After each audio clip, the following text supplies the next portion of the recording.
Good morning, everyone. I am safe and sound after my date last night. So here's a little date update with Kevin in Ohio.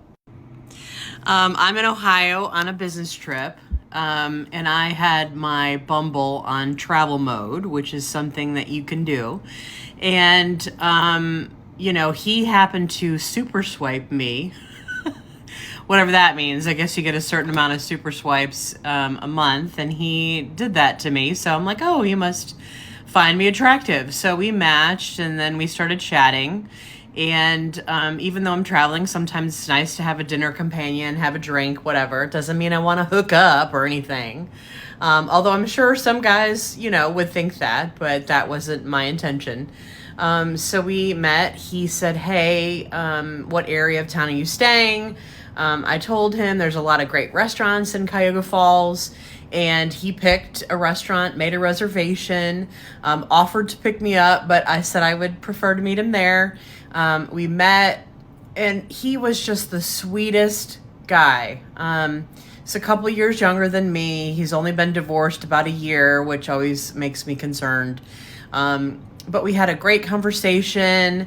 I think we had good chemistry. It was a very nice dinner. And, I offered to pay. I have a little bit of an expense account, when I go on trips. And he said, absolutely not. He was a perfect gentleman. And it was really lovely.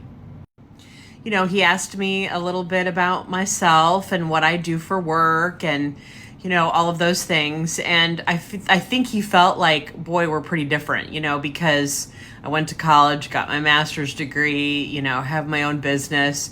But, I come from a blue collar family. My mother was a secretary before she retired and became a stay-at-home mom. And my dad was an electrician. I grew up in Chicago in a blue collar, middle class family. And, I love my blue collar men. And he kind of did remind me of my dad in a lot of ways.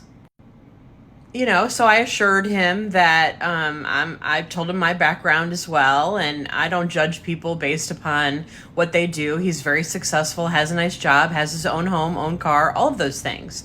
So, that's a win to me.